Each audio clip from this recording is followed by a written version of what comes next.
ये उम्मीद,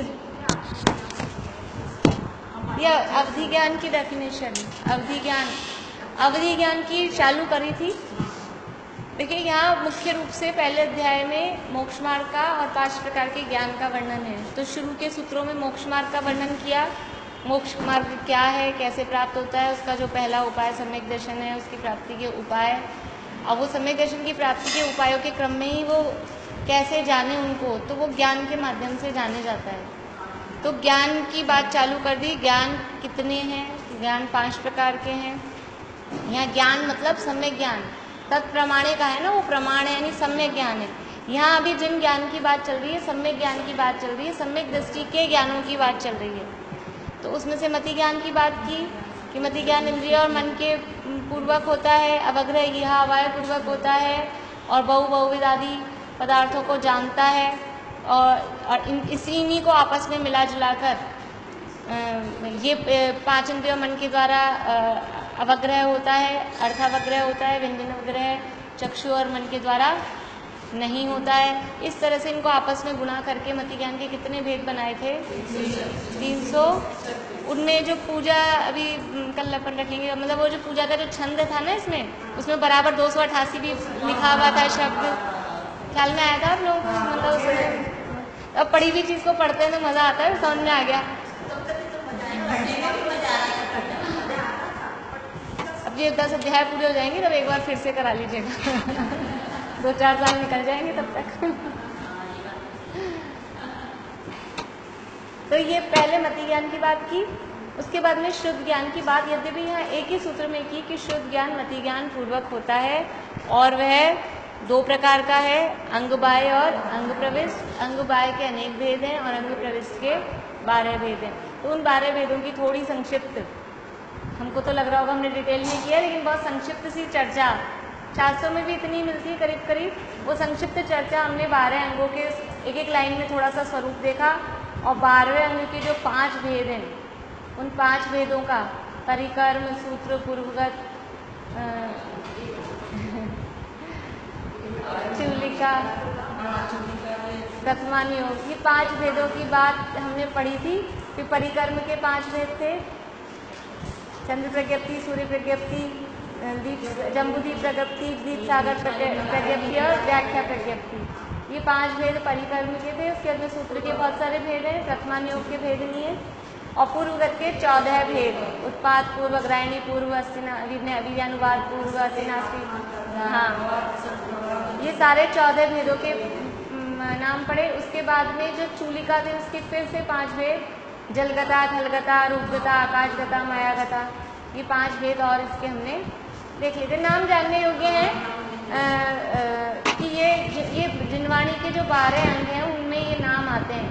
और इस सब से क्या है, इससे जिनवाणी की द्वादशांग की महिमा आती है कि कोई भी विषय, चाहे लौकिक हो चाहे धार्मिक हो, कोई भी विषय जिनवाणी से अछूता नहीं है, जिनवाणी के बाहर कुछ भी नहीं है, यानी द्वादशांग में सारा ज्ञान आ जाता है। कोई ये सोचे कि ये इन्होंने नई खोज की साइंस की या और भूगोल की या किसी और चीज़ की, जो हमारे जिनवाणी में सब कुछ आता है, भगवान की वाणी में। यानी केवल ज्ञान एक ऐसी चीज़ है, उसमें सारा लोकालोक का सब ज्ञान हो रहा है और उस केवल ज्ञान का ही समझ लो एक थ्योरेटिकल रूप, वो ये द्वादशांग है। केवल ज्ञान में तो प्रैक्टिकल दिख रहा है सब कुछ, और यहाँ द्वादशांग में उस शास्त्र के माध्यम से, जिनवाणी के माध्यम से वो सब कुछ जानने में आता है। तो ये इसके माध्यम से हमने द्वादशांग का थोड़ा सा वर्णन,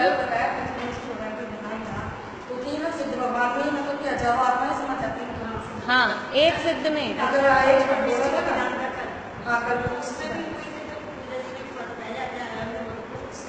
हाँ, वो 5 परमेश्वरों का स्वरूप एक 1000 नहीं, अनंत है। देखिए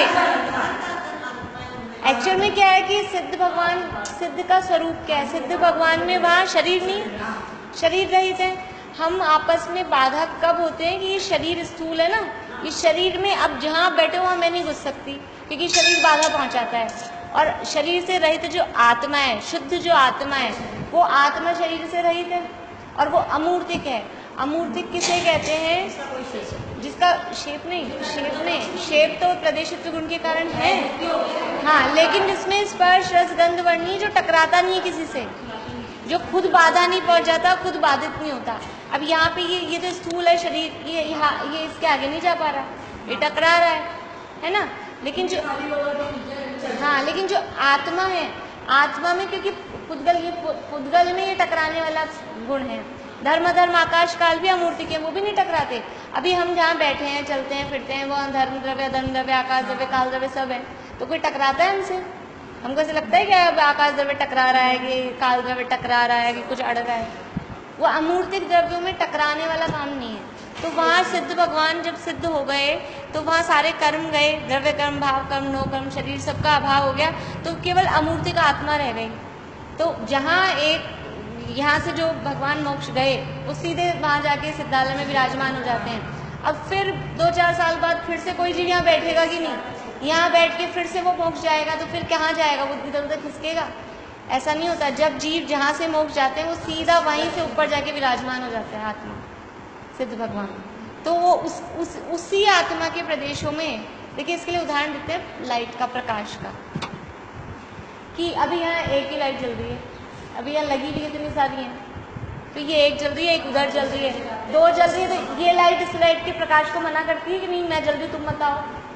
अभी दूसरी जला देंगे अपन, तीसरी जला देंगे, चौथी जला देंगे, और हजारों लाइट यहाँ लगा देंगे, तो ये लाइट, क्योंकि जगह लाइट मतलब ये ट्यूब जगह रोकेगी, लेकिन प्रकाश जगह रोकता है क्या? प्रकाश मना करता है किसी को कि नहीं 50 हो गई बहुत है, अब नहीं। वो ट्यूब में तो, क्योंकि ये शरीर है ना, ट्यूब तो शरीर जैसी है, तो वो बल्ब लगाओ, कुछ भी लगाओ, तो वो तो हो सकता है जगह भर जाए, लेकिन प्रकाश तो कितना भी आ सकता है। चाहे हेलोजन लगाओ, 1000 वॉट के लगाओ, चाहे 5000 वॉट के लगाओ, जितने ज़्यादा वॉट आते हों, वो सब प्रकाश समाता जाएगा। क्योंकि प्रकाश कैसा है, यहाँ उदाहरण के लिए वो प्रकाश जगह नहीं रोक रहा। यदि भी प्रकाश भी पुद्गल की पर्याय अपन 5वें अध्याय में पढ़ेंगे, वो भी जगह रोकता है, लेकिन अभी उदाहरण में अपन ये माने, ये प्रकाश जगह नहीं ले रहा ना। कितना भी लाइट आ जाए, कोई मना करती है लाइट? नहीं मना करती। कितना भी रोशनी हो जाए, बढ़ती जाएगी। और कैसे पता लगेगा कि एक दूसरे में घुस नहीं गई? फिर वो सिद्ध भगवान एक के अंदर एक घुस जाते होंगे, तो खुद का अस्तित्व भी खत्म हो जाता होगा। ऐसा होता है क्या? नहीं, जैसे भाई आपकी आत्मा वहाँ गई, फिर मेरी आत्मा भी वही आपके में चली गई, फिर इनकी आत्मा भी आपके में चली गई, तो सब आप बन गए क्या? हमारा अस्तित्व खत्म हो गया क्या? सबका अस्तित्व अपना अपना रहता है, अस्तित्व खत्म नहीं होता। जैसे कि यहाँ अपन ने समझ लीजिए 100 बल्ब जला दिए, 100 बल्ब जला दिए, सबका प्रकाश समा गया, हाँ, लेकिन वो सब दिख रहे हैं कि मिल गए, लेकिन उनका अस्तित्व अलग अलग है। एक बंद करेंगे स्विच तो एक का प्रकाश कम होगा, सारे के सारे बंद नहीं होंगे, है ना। ऐसे ही सिद्ध भगवान जैसे प्रकाश में प्रकाश समाता जाता है, वो किसी को बाधा नहीं पहुंचाता, उसी प्रकार एक सिद्ध भगवान की आत्मा के स्थान में और अनंत सिद्ध, क्योंकि देखिए जो एरिया है ना सिद्धालय का, सिद्ध बनते हैं केवल मनुष्य लोक में। मनुष्य लोक का प्रमाण है 45 लाख योजन, 2.5 द्वीप, 45 लाख योजन, जो 2.5 द्वीप है, जम्बू द्वीप, फिर धात्कीखंड द्वीप और आधा पुष्कर द्वीप, उसके बीच में 2 समुद्र आ जाएंगे ऐसे, हाँ, लवण समुद्र और कालावती समुद्र। बस ये 45 लाख योजन का जो एरिया है, इतना नहीं, चारों मतलब वो पूरी गोलाकार है। उस 45 लाख योजन जितना बड़ा 2.5 द्वीप गोलाकार है, इस तरह से थाली जैसा, वैसे ही ऊपर से वो इस तरह की है सिद्धशिला। तो वो उतने ही जगह में है सिद्ध लोक, तो 45 लाख योजन में। अब जीव कितने चले गए मोक्ष? अनंत। तो आप 45 लाख योजन में एक जगह एक जीव को दूसरे जीव को ऐसे पास पास चिपका के बिठाओ, तो अनंत जीव आ सकेंगे क्या? नहीं आ सकेंगे, बहुत कम आएंगे, असंख्यात संख्यात ही हो पाएंगे।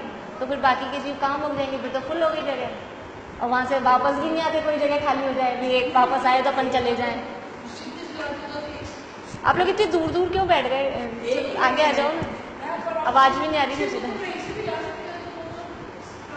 2.5 द्वीप में से ही कहीं से भी जा सकते हैं, सब जगह कहीं से भी का मतलब, हाँ, उतनी बड़ी सिद्धशिला है। ये अभी अपन पढ़ेंगे 3 अध्याय में। वैसे अपन ने जब वो पढ़े थे ना 45 लाख योजन की 5 चीजें, तब सिद्धशिला 45 लाख योजन की है। वो कैसे होती है, क्या होती है, भी थोड़ा टाइम लगेगा 3 अध्याय तक पहुंचने में। मतलब जितना बड़ा मनुष्य लोक है उतनी बड़ी सिद्धशिला है, जितनी बड़ी सिद्धशिला है उतना ही सिद्ध क्षेत्र है।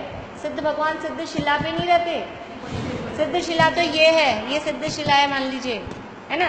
ये नीचे समझ लीजिए जितनी ये जगह ले रखा है ना ये टेबल का, ये तो 2.5 द्वीप है। ये 2.5 द्वीप के ऊपर उसी आकार में सिद्ध शिला है और सिद्धालय सिद्ध क्षेत्र है। समझ लो यहाँ ये एक और मान लो यहाँ पे फ्लोर हो तो ये यहाँ पे जाके सिद्ध भगवान सारे विराजमान हो जाते हैं। ये है सिद्ध शिला। सिद्ध शिला से बहुत ऐसे, हाँ। तो इस तरह से एक सिद्ध में अनंत सिद्ध समाहित हो जाते हैं, लेकिन उनके आत्मा आपस में मिलती नहीं है, सब अपने अपने में स्वतंत्र रहते हैं। देखिए अपनी तो बात चल रही थी यहाँ पे अवधि ज्ञान की। अवधि ज्ञान किसे कहते हैं, ये अपन ने चालू किया था अवधि ज्ञान की परिभाषा, बोलिएगा।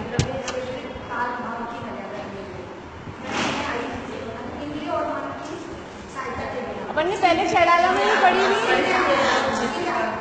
हाँ छड़ाला में पढ़ी हुई। इसमें भी अभी अपन ने जब शुरू में नाम पढ़े थे, जब 5 नाम पढ़े थे तब याद की थी परिभाषा के स्पष्ट ज्ञान को अवधि ज्ञान को द्रव्य क्षेत्र काल भाव की मर्यादा लिए हुए इंद्रिय और मन की सहायता के बिना सीधे आत्मा से रूपी पदार्थ के स्पष्ट ज्ञान को अवधि ज्ञान कहते हैं। तो इसमें क्या क्या बातें आई कि अवधि ज्ञान जानता तो है लेकिन मर्यादा लिए हुए जानता है। यानी अवधि ज्ञान एक हमारे लिए, अगर आज की दुनिया में किसी को अवधि ज्ञान हो जाए तो हमारे लिए तो हो जाए भगवान जैसा। अभी थोड़ा बहुत किसी को अनुमान ज्ञान निमित्त ज्ञान तो होता है ना, कोई भविष्य की थोड़ा बहुत बता दे और उसकी सही निकल जाए तो कितना पूछता है, लाइनें लगती है उसके आगे, आप देख लो। और चाहे जो वो फीस लगा दे, चाहे जो कुछ लूट ले दुनिया को, लाइन लगी रहती है। और ये अवधि ज्ञान ऐसा चमत्कारिक ज्ञान है कि ये भूत भविष्य की जान लेता है, आगे पीछे की जान लेता है, लेकिन आगे पीछे की जानने पर भी सब कुछ नहीं जानता। जैसे केवल ज्ञान सब कुछ जानता है, हाँ मने परे, लेकिन अभी मने परे ज्ञान हम पढ़ेंगे ना, मने परे ज्ञान केवल निराजों को ही होता है, भावलिंगी शब्दों को ही होता है। ना देव नारकी तिरंचों को तो हो ही नहीं सकता। जिनको होगा, जिनको मने परे ज्ञान होगा, सभी को नहीं होता है। जिनको मने परे ज्ञान होता है वो जान सकते हैं, वो भी हर समय नहीं जान सकते, उसको यूज लेना पड़ता है। हाँ वो बुद्धिपूर्वक उसको यूज लेना पड़ता है, सबको नहीं। ज्यादातर हो जाता था लेकिन सबको नहीं। तो पुराणों में कितने से मुनियों के नाम आते हैं, पुराणों में उन्हीं के नाम आएंगे जो कुछ विशेष होंगे। पुराणों में साधारण से कितने जीव मोक्ष चले गए, सब में शिखर की स्टोक से इतने करोड़, इतने लाख, इतने हजार, इतने मुनि मोक्ष गए। नाम बताओ एक आध के, करोड़ों में मोक्ष चले गए। वो सामान्य सब अपनी आत्मा का ध्यान किया, सब अपनी मस्ती में मस्त रहे, किसी को नाम की परवाह नहीं थी कि हम तो अभी पहले ही देखते हमने इतना कर लिया, अपना नाम आया कि नहीं। नाम की परवाह सारा, इसलिए जिनके नाम आए ना, उपसर्ग वालों के भी जिनके नाम है समाधि मरण पाठ में, कितने से हैं आप गिनो तो 50 भी नहीं निकलेंगे। तो आपको लगता है मुंडाजों के उपसर्ग होते हैं, बहुत सारे लाखों करोड़ों ऐसे हैं जो बिना उपसर्ग के भी मोक्ष चले गए। जितने करोड़ों मुनिराज मोक्ष गए हैं उनके सब पे उपसर्ग थोड़ी ना, वह कोई घबराए और ये मुनि बनते हैं तो ऐसा उपसर्ग होता है, ऐसा उपसर्ग होता है। कितने से नाम है उपसर्ग वालों के, लाखों करोड़ों में से आप गिनाओ तो वो समाधि मरण में जितने नाम है 50 नाम भी नहीं है। ऐसे ही वो मने परे वालों के कितने नाम हैं। लेकिन फिर भी पहले चौथे काल में परिणामों की विशुद्धता विशेष होती थी तो हो जाता था जल्दी। अभी इस काल में तो भावलिंगी संत यद्यपि होते हैं पर वो भावलिंगी संत होना ही मुश्किल अभी है। और इस काल में मने परे ज्ञान होना अभी संभव है। अवधि ज्ञान तक तो होता है, मने परे ज्ञान अभी नहीं होता है। मने परे ज्ञान हाँ अवधि ज्ञान हो सकता है, होता ही है, होएगा ही, नियम भी है। जब वो पंचम काल का अंत आएगा, छठा काल प्रारंभ होगा तो वो जो सात वो तो भामंडल में समर्षण में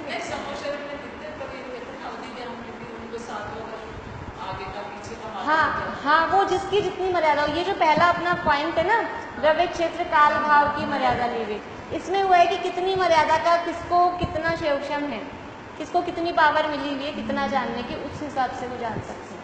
हाँ तो ये पहली बात है अवधि ज्ञान में कि वो द्रव्य क्षेत्र काल भाव की मर्यादा ली। यद्यपि विशिष्ट ज्ञान है, बहुत भूत भविष्य का जानता है, लेकिन फिर भी उसकी लिमिट है, कितना जानेगा, कितने पदार्थ द्रव्य को जानेगा, कितने एरिया को जानेगा, कितने काल का, जैसे भी आप कह रहे हो ना भावों का, तो इतने भाव आगे का, इतने भाव पीछे का, ये काल की मर्यादा।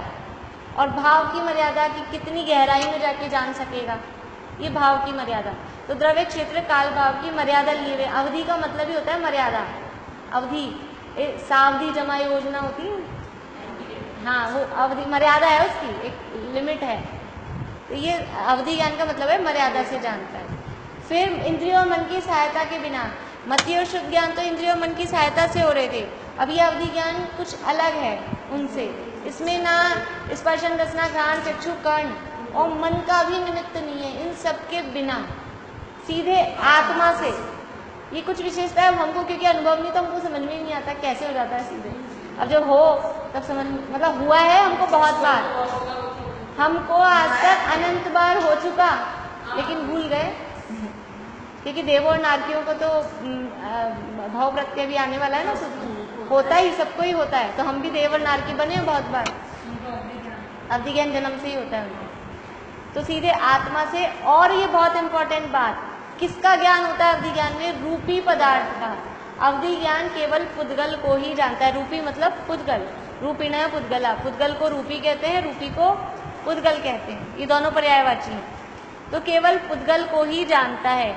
यानी और जो अरूपी पदार्थ हैं, कौन से हैं? और अरूपी द्रव्य, अरूपी अमूर्तिक द्रव्य कौन से हैं? और बढ़िया, धर्म धर्म आकाश और काल, और जीव। जीव धर्म धर्म आकाश और काल, ये पांचों द्रव्य अमूर्तिक हैं, अरूपी है। एकमात्र पुद्गल ही है वो रूपी है, मूर्तिक है। ठीक है, तो ये अवधि ज्ञान केवल इन 6 द्रव्यों में से केवल एक कौन से द्रव्य को जानता है? रूपी। कौन सा है रूपी द्रव्य? पुद्गल। पुद्गल द्रव्य को ही जानता है। देखिए यहाँ पेज नंबर अपना 54 है। अवधि ज्ञान 2 प्रकार का होता है, भाव प्रत्यय अवधि ज्ञान और गुण प्रत्यय अवधि ज्ञान। आयु कर्म के उदय के निमित्त से उत्पन्न होने वाली जीव की पर्याय को भव कहते हैं। भव प्रत्यय, प्रत्यय का अर्थ होता है कारण। भव ही है कारण, जिसमें ऐसा अवधि ज्ञान कहलाता है भव प्रत्यय अवधि ज्ञान। यानी भव मतलब जन्म, जन्म से ही जो अवधि ज्ञान हो जाए उस अवधि ज्ञान को कहते हैं भव प्रत्यय अवधि ज्ञान। जिस अवधि ज्ञान में मुख्य रूप से भव ही कारण अर्थात निमित्त हो उसे भव प्रत्यय अवधि ज्ञान कहते हैं। और दूसरा है गुण प्रत्यय। गुण प्रत्यय का मतलब है जिसमें थोड़ा सा अपना कुछ, हाँ मतलब जन्म से ही नहीं हुआ, हमने कुछ, हमारी कुछ मेहनत लगी। मेहनत का मतलब हमारी मेहनत का मतलब ऐसी मेहनत नहीं, वो कर्म का श्रेयोपशम रूप मेहनत, कर्म के श्रेयोपशम रूप मेहनत। तो जिसमें मुख्य रूप से श्रेयोपशम ही निमित्त हो उसे गुण प्रत्यय अवधि ज्ञान कहते हैं। हाँ देखिए, मतलब थोड़ा सा समझने वाली बात है, थोड़ा सा कंसंट्रेट करेंगे तो समझ में आएगा। मति ज्ञान हुआ, हमें शुद्ध ज्ञान हुआ, तो ये मति ज्ञान शुद्ध ज्ञान होने में क्या निमित्त होता है? इंद्रिय और मन की एक कर्म का उदय। कर्म का भी निमित्त होता है ना। कुछ भी हमको परिस्थिति बन रही है, जैसे उस दिन संजीव जी ने समझाया था ना वो 3 दिखा के, ये 9 कर्म हमको मिल रहे हैं द्रव्य कर्म के, भाव कर्म के कारण द्रव्य कर्म बंधे, और ये द्रव्य कर्म के उदय में, उसके फल में 9 कर्म मिलते हैं। हमें ये शरीर मिला है, ये क्यों मिला है? ये नाम कर्म के उदय से।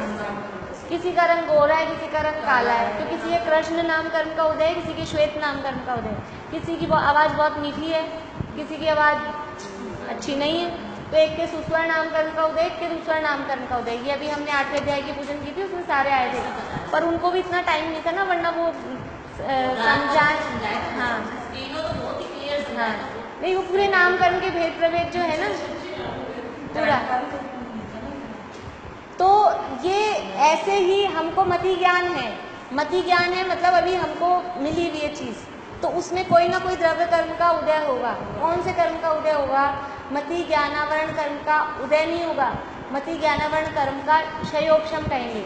उदय होने पर तो ज्ञान नहीं होगा, मति ज्ञानावरण कर्म का उदय होने पर तो ज्ञान नहीं होगा। पर कभी भी किसी भी संसारी जीवों को ऐसा पूरी तरह उदय नहीं होता कि मति ज्ञानावरण का पूरा उदय हो जाए। देखिए ये हैंकी है, ये हैंकी है, ये मोबाइल है। अब ये मोबाइल पे ये हैंकी डाल दिया, तो अब दिख रहा है क्या मोबाइल? ये हो गया आवरण। मोबाइल पे आवरण आ गया तो मोबाइल नहीं दिख रहा। तो ज्ञान पे कर्म का आवरण पूरा आ जाए तो ज्ञान ही नहीं हो, तो जीव जड़ हो जाए। तो कभी भी किसी भी जीव पे ऐसा पूरा का पूरा आवरण नहीं आता। तो समझ लीजिए ये भी तो मोटा है, एक पतला वाला वो धोती का कपड़ा हो, फिर वो डालाओ तो उसमें कुछ कुछ दिखता है ना। जितना जितना कपड़ा पतला होता जाएगा उतनी उतनी हमको वस्तु दिखती जाएगी। ये अच्छा मोटा है तो पता ही नहीं चलेगा, अभी तो अपन ने देख लिया था क्या है, नहीं तो किसी को पता ही नहीं चलेगा क्या है यहाँ पे, है ना। और जैसे जैसे ये कपड़ा पतला होता जाएगा वैसे वैसे हमको अंदाज लगता जाएगा, या फिर जैसे जैसे इधर खिसका है मान लो अपन को, ऐसे थोड़ा थोड़ा खिसकता जाएगा, वैसे वैसे ये पता लगता जाएगा कि क्या है। तो ये जो पतला हो रहा है या खिसक रहा है इसको बोलेंगे क्षयोक्षम। अभी अभी हाँ,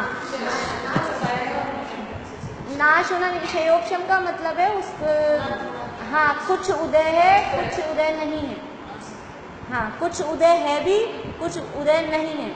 क्षय और उपशम, नाश वर्ड तो बोल रहे हैं लेकिन वह नाश का अर्थ है उदय का अभाव।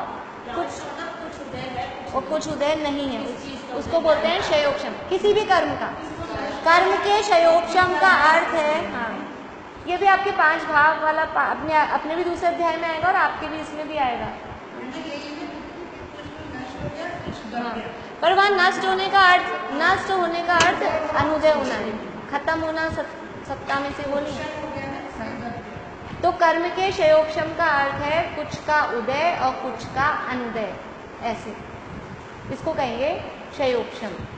जैसे कि हमने एक बार वो देखा था ग्लास वाला उदाहरण, ग्लास में पानी है, पानी में कचरा मिला हुआ है, फिर हमने उसमें कुछ फिटकरी वगैरह डाली तो वो कचरा नीचे बैठ गया, है ना। वो कचरा नीचे बैठ गया, वो तो कहलाएगा उपशम, दब गया, पूरा का पूरा कचरा नीचे दब गया। फिर जरा सा किसी का टल्ला लगा तो वो थोड़ा सा कचरा हिल गया, तो वो क्या है, कुछ दबा भी है उदय भी है, उदय भी है दबा भी है, उसको बोलते हैं क्षयोक्षम। ये वाली स्थिति कहलाती है क्षयोक्षम। तो कुछ कर्म का उदय भी है कुछ कर्म का अनुदय है। तो जब कर्म का क्षयोक्षम होता है तो हमारे मतलब ज्ञानावरण कर्म का क्षयोक्षम होता है तो ज्ञान प्रकट होता है, और ज्ञान जितना जितना उदय रहता है, ये उदय है, उतना उतना अप्रकट है, जितना जितना क्षयोक्षम है उतना उतना प्रकट हो जाएगा। तो अभी हमको मति ज्ञान जितना हमको है उतना हमको क्षयोक्षम है, और बहुत सारा ज्ञान हमको नहीं है। जैसे आप बोले पहला अध्याय तो कुछ समझ में आया, तो पहले अध्याय का तो हो गया हमारे क्षयोक्षम, और बाकी तीसरा चौथा पांचवा नहीं आया समझ में, तो उसका हो गया उदय। अभी हमको हिंदी आती है, थोड़ी थोड़ी इंग्लिश भी आती है, थोड़ी थोड़ी आती है, सबको पूरी फुल फ्लैश नहीं भी आती है। तो हिंदी का तो और इंग्लिश का तो है हमारे क्षयोक्षम, और कन्नड़ तमिल किसको आती है? तो कन्नड़ और तमिल का जो रूपी मति ज्ञान का पूरा हमारे उदय। और भी बहुत सी चीज़ें हमको घर गृहस्थी का, मान लीजिए हमको रसगुल्ला बनाना आता है, तो रसगुल्ला बनाने का तो क्षयोक्षम है, और हमको गुलाब जामुन बनाना नहीं आता है, तो गुलाब जामुन बनाने का उदय। ऐसे ऐसे ज्ञान में ज्ञानावरण का ये ऐसा होता है कि मतलब ये रियल है, मैं खाली उदाहरण नहीं दे रही हूँ। मति ज्ञान और श्रुत ज्ञान में ऐसा ही होता है हमेशा, जो चीज़ अपने को आ गई उसका क्षयोक्षम है, और जो चीज़ नहीं आती है उसका उदय। ऐसा क्योंकि अपने को पूरा फुल फ्लैश ज्ञान किसी भी चीज़ का नहीं होता। डॉक्टर्स में भी डॉक्टर है ना, तो एक चीज़ का स्पेशलिस्ट होगा, उसका तो उसके क्षयोक्षम है, और वो मना कर देगा। जैसे अभी हमारे अम्मा जी बीमार है ना, तो उनके लूज मोशन हो रहे हैं, तो पेट वाले डॉक्टर को, स्पेशलिस्ट को दिखाया, तो उसने टेस्ट करा ली, बोले मेरी तरफ से पूरा ओके है, लेकिन उनके फीवर हो रहा है। बोले अब ये आप दूसरे डॉक्टर को दिखाओ, ये मुझे नहीं पता, मेरी तरफ से तो सब सही है, मेरी तरफ से तो बुखार नहीं होना चाहिए। तो मतलब वो भी उसको उतना तो क्षयोक्षम है अपने पेट संबंधी जानकारी। अब ये बुखार क्यों हो रहा है उसका उसके क्षयोक्षम नहीं है, वो दूसरा डॉक्टर जाने। हड्डी की प्रॉब्लम आई तो हड्डी वाला जानेगा, हार्ट वाले को कहो हड्डी ठीक कर दे, वो कहेगा मेरा फील्ड नहीं है। तो जितना ज्ञान है उतना क्षयोक्षम है, जितना ज्ञान नहीं है उतना उदय है। ऐसा ज्ञान में चलता है। अब आए अपने अवधि ज्ञान पे। तो जब भी अवधि ज्ञान होता है किसी भी जीव को, तो अवधि ज्ञान का क्षयोक्षम होने पर ही अवधि ज्ञान होता है। अभी हम में से किसको अवधि ज्ञान है? भाई किसी को हो तो बता दीजिए। नहीं हुआ? पता लगता है, पता लग जाता है, जिसको होता है उसको तो पता लगता है। तो अभी अपने में से नहीं कह रहा कोई भी। तो अभी हमारे अवधि ज्ञानावरण कर्म का पूरा उदय, इसलिए किसी को भी अवधि ज्ञान नहीं है। और जब अवधि ज्ञानावरण कर्म का क्षयोक्षम होता है तो अवधि ज्ञान प्रकट होता है। ये एक नियम, ये नियम ध्यान में रखना है कि अवधि ज्ञानावरण कर्म का क्षयोक्षम होने पर अवधि ज्ञान प्रकट होता है। ठीक है, अवधि ज्ञानावरण कर्म का क्षयोक्षम होने पर अवधि ज्ञान होता है।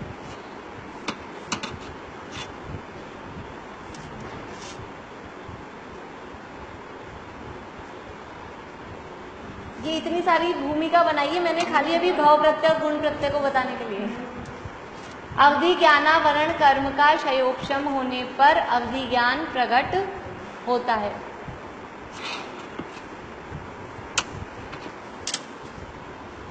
हो गया। अब देखिए हमने दो प्रकार के पढ़े अभी यहाँ पे। अवधि ज्ञान कितने प्रकार के हैं? दो प्रकार के, एक भाव प्रत्यय और एक गुण प्रत्यय। तो भाव प्रत्यय मतलब भाव ही है कारण जिसमें, यानी जन्म से ही जिनको अवधि ज्ञान है, ऐसे देवों को और नारकियों को पैदा होते ही, चाहे नरक में जाएं चाहे देव में जाएं, पैदा होते ही उनको अवधि ज्ञान प्रकट हो जाता है। इसका मतलब क्या है? हमने जो अभी नियम लिखा है, इससे क्या क्या होगा? कोई कह सकते हैं इससे? हाँ, क्योंकि उनको जन्म से ही अवधि ज्ञानावरण कर्म का क्षयोक्षम है। तो क्षयोक्षम तो है, मतलब क्षयोक्षम के बिना कभी अवधि ज्ञान नहीं होगा। तब उनको सबको ही जन्म से अवधि ज्ञान का क्षयोक्षम है, तो उनके क्षयोक्षम को मुख्य नहीं कर रहे हैं हम ये नहीं कह रहे इनके अवधि ज्ञानावरण कर्म के क्षयोक्षम से इनको अवधि ज्ञान हुआ, ये बात को मुख्य नहीं कर रहे है। तो यद्यपि ये बात, लेकिन उसको हाईलाइट नहीं कर रहे। हाईलाइट किसको कह रहे हैं? इनके तो सबको जन्म से ही है, उसको कह दिया नाम भाव प्रत्यय। जबकि जिसके भाव प्रत्यय है उसके भी क्षयोक्षम तो है, बिना क्षयोक्षम के अवधि ज्ञान नहीं होगा। अवधि ज्ञानावरण कर्म के क्षयोक्षम के बिना अवधि ज्ञान नहीं होता। लेकिन क्योंकि वहां सबको ही क्षयोक्षम है, देखो भाव, हाँ देखो यहाँ किसी किसी में विशेष, जैसे अपने में, अपने मनुष्यों में कोई कोई होते हैं डॉक्टर, है ना, सब के सब डॉक्टर नहीं होते, तो विशेष लगाते हैं ये डॉक्टर हैं भाई, जिनमें सब, और जिन जो मान लो अब लेडीज हैं अपन, अब सब बाई बर्थ तो क्या कहें, लेकिन जब लेडीज हैं और जब बड़े हो जाते हैं तो सबको ही खाना बनाना और ये आ ही जाता है, तो कोई विशेष लगाते हैं रसगुल्ला स्पेशलिस्ट कि मालपुआ स्पेशलिस्ट, ऐसा कुछ लगाते हैं कि अपने आगे अपन, ये तो सामान्य है, सबको ही होएगा ही, इसमें क्या बात है। वो ऐसे वो बात अलग है, वो एक अपन मजाक में एक दूसरे को कह दो, लेकिन जैसे डॉक्टर को डिग्री मिलती है बाकायदा, ऐसे कोई अपनों में अपन मजाक में उसमें कह दो अपन एक दूसरे के हिसाब से, वो बात अलग है। लेकिन जैसे अब डॉक्टर ये ENT हैं कि ये हार्ट के स्पेशलिस्ट हैं कि ये हड्डियों के हैं, ऐसा थोड़ी ना कोई अपने में ऐसा लगता है। ऐसे ही अब उनका क्षयोक्षम सबको ही है, अभी खाना बनाना सबको ही आता है, तो इसमें क्या स्पेशलिस्ट लगाएंगे? तो वो जितने भी देव और जितने भी नारकी क्षयोक्षम सबको ही है, इसलिए उनके यहाँ क्षयोक्षम से हुआ ऐसा नहीं कहते। देवों और नारकियों को अवधि ज्ञान के क्षयोक्षम से अवधि ज्ञान हो रहा है ऐसा वहाँ कहते नहीं है। तो क्या कहते हैं? उस अवधि ज्ञान को कहते हैं जन्म से ही हो रहा है, तो उस अवधि ज्ञान को कहते हैं भाव प्रत्यय अवधि ज्ञान। ठीक है। अब दूसरा अवधि ज्ञान है गुण प्रत्यय। गुण प्रत्यय मतलब जहाँ जन्म से सबको नहीं होता, अब विशेष रूप से उनको क्षयोक्षम हुआ और फिर उनको आया। अब जैसे कि पुरुषों में लगाएं, पुरुषों में सबको खाना बनाना नहीं आता, तो कोई पुरुष सीख जाए तो उनको कहेंगे इन्होंने विशेष सीखा, इनका गुण प्रत्यय है। खाना बनाने में औरतें तो सभी स्पेशलिस्ट, औरतों को अलग से कोई क्या कहेंगे। हाँ, जो काम कॉमन रूप से सब में नहीं, जेंट्स में नहीं होता, और वो काम उन्होंने सीख लिया, तो वो कहलाएगा उनका विशेष गुण प्रत्यय। तो ऐसे कि मनुष्य और तिर्यंचों में जन्म से सबको अवधि ज्ञान नहीं होता, मनुष्य तिर्यंच पैदा हुए और पैदा होते ही अवधि ज्ञान हो ऐसा नहीं होता। तो उनको जो अवधि ज्ञान होता है वो उनके उसमें कर्म का क्षयोक्षम को हाईलाइट किया जाता है कि ये इनका गुण प्रत्यय अवधि ज्ञान है। समझ में आया हमने क्या करना? हाँ, तो मनुष्य तिर्यंचों में जो हो रहा है वो गुण प्रत्यय है, और देवों और नारकियों में जो जन्म से ही हो रहा है वो कहलाएगा भाव प्रत्यय। भाव प्रत्यय अभी मनुष्यों में भी बताएंगे, तीर्थंकरों के भी भाव प्रत्यय है। तीर्थंकरों को भी जन्म से ही होता है अवधि ज्ञान। मतिशुद्ध अवधि ज्ञान के धारी जन्म समय से हे तीर्थेश।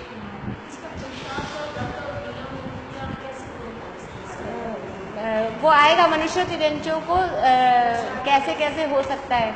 मैंने ये बात इसलिए बताई है भी आपको इतनी, अभी ये जो पैराग्राफ अपन पढ़ेंगे सरल हो जाएगा आगे वाला, देखिए ये, हाँ देखिए। और हो सकता है भी नहीं भी हुआ हो पूरा, क्योंकि पहली बार पढ़ रहे हैं ये बातें, तो देखते हैं, पढ़ते हैं अपन। देखिए आप लोग को कितना समझ में आया, बताना आप मुझे कि नहीं आया, बिल्कुल फ्रैंकली कि नहीं आया, तो अपन फिर से करेंगे।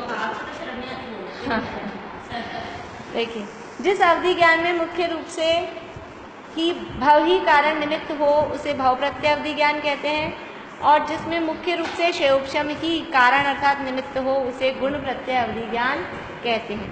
देखिए अब ये पैराग्राफ जो पढ़ रहे हैं, यद्यपि भाव प्रत्यय अवधि ज्ञान में भी अवधि ज्ञानावरण का शयोपशम होता है।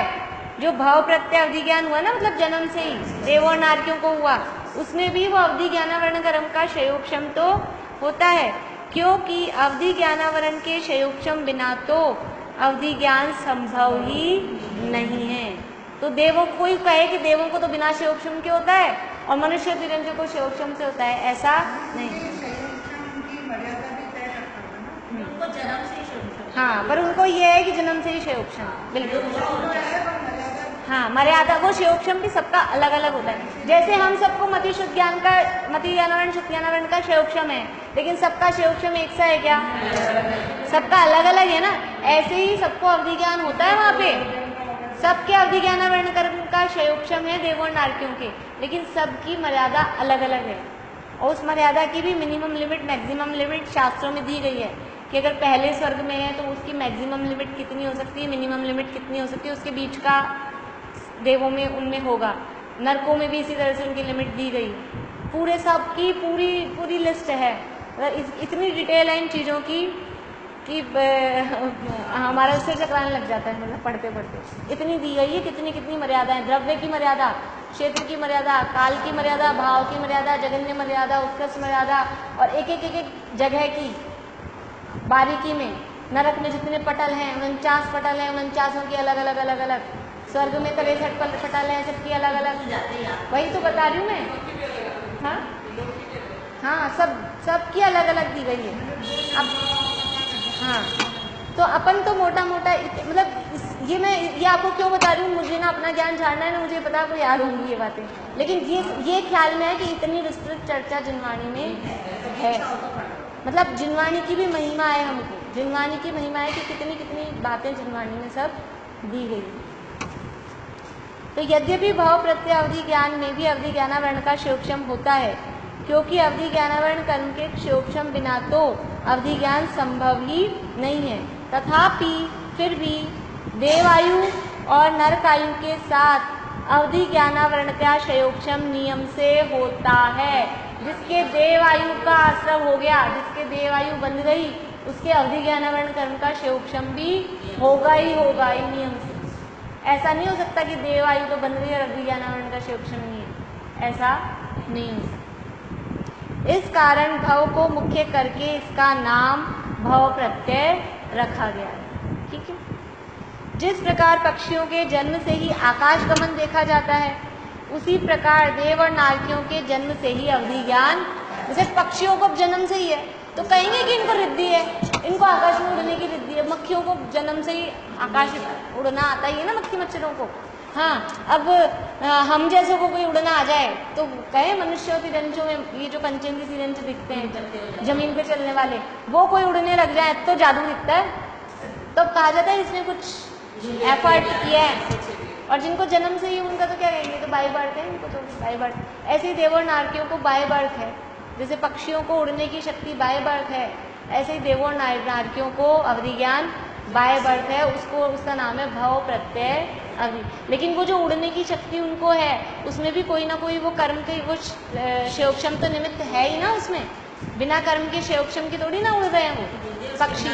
ऐसे ही हम भी जो उड़ रहे हैं, तो हमारे मान लो कोई सीख जाए उड़ना, मनुष्य विद्याधर होते ना, विद्याधर मनुष्य, हाँ विद्याधर मनुष्य होते। ये हनुमान रावण की विद्याधर मनुष्य थे, तो इनको उड़ना आता था। ये विद्याएं होती है उड़ने की, आकाशगामिनी विद्या, वो उसने सिद्धि की थी ना अंजन की ओर ने, आकाशगामिनी विद्या। तो वो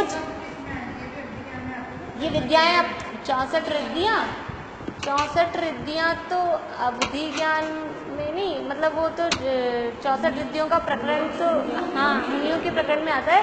और ये विद्यानुवाद पूर्व नाम पढ़ा था ना हमने, उसमें विद्याओं के नाम आते हैं सारे। ये अभी आकाशगामिनी विद्या, अभी अपन ने 14 पूर्वों में पढ़ा ना विद्यानुवाद, 10वां पूर्व है विद्यानुवाद, 10वें नंबर का पूर्व है, उसमें आते हैं। तो जिस प्रकार पक्षियों के जन्म से ही आकाश गमन देखा जाता है, उसी प्रकार देव और नारकियों के जन्म से ही अवधि ज्ञान पाया जाता है। यही कारण है कि उनके अवधि ज्ञान को भव प्रत्यय अवधि ज्ञान कहा जाता है। मनुष्य और तिर्यंचों में बहुत कम जीवों को अवधि ज्ञान होता है। यही कारण है कि मनुष्य और तिर्यंचों को होने वाले अवधि ज्ञान को क्षयोपशम निमित्तक कहा जाता है। ठीक है, कि इनका क्षयोपशम के निमित्त से हुआ। मनुष्य तिर्यंचों का जो अवधि ज्ञान हो रहा है ये कर्म के क्षयोपशम से हुआ। तो लेकिन यद्यपि देवों और नारकियों का अवधि ज्ञान भी कर्म के क्षयोपशम से हो रहा है, लेकिन उनके जन्म से ही हो रहा है, इसलिए उसको कहा भव प्रत्यय। और हमारे जन्म से नहीं हो रहा, वो कर्म का क्षयोपशम होने पर विशेष रूप से हो रहा है, इसलिए उसको कहा क्षयोपशम निमित्तक। और क्षयोपशम निमित्तक का दूसरा नाम गुण प्रत्यय भी कहा जाता है। उसका शॉर्ट दूसरा नाम ऊपर लिखा है, सबसे ऊपर फर्स्ट लाइन में लिखा है गुण प्रत्यय, उसका ही दूसरा नाम गुण प्रत्यय भी है। अभी केवल सूत्र बोल के अपन छोड़ेंगे ताकि कल फिर अपन सूत्र बोल सके पाठ करते समय, टाइम हो गया। अवधि ज्ञान के संबंध में तत्वार सूत्र में 2 सूत्र प्राप्त होते हैं जो इस प्रकार हैं। भव प्रत्ययो वधिर देव नारकाणाम, बोलिए। भव प्रत्ययो वधिर देव नारकाणाम, भव प्रत्ययो वधिर देव नारकाणाम। सब नहीं बोल रहे, ऐसा लग रहा है, मेरी जितनी भी आवाज नहीं आ रही है। भव प्रत्ययो वधिर देव नारकाणाम। अब दे के ऊपर जो रे है वो रे पहले बोलता है, रे रेफ लगती है आगे, कर्म म पे लगी, लेकिन रे बोलते पहले है ना मैं से, तो वो रे पहले बोलेंगे। हाँ, ये शब्द क्या है? भव प्रत्यय, फिर अवधि, विसर्ग है, विसर्ग की रेफ बन गई है तो संधि होने से भव प्रत्ययो वधिर देव नारकाणाम। क्षयोपशम निमित्तः षड विकल्पः शेषाणाम। क्षयोपशम निमित्तः षड विकल्पः शेषाणाम। भव प्रत्ययो वधिर देव नारकाणाम। क्षयोपशम निमित्तः षड विकल्पः शेषाणाम।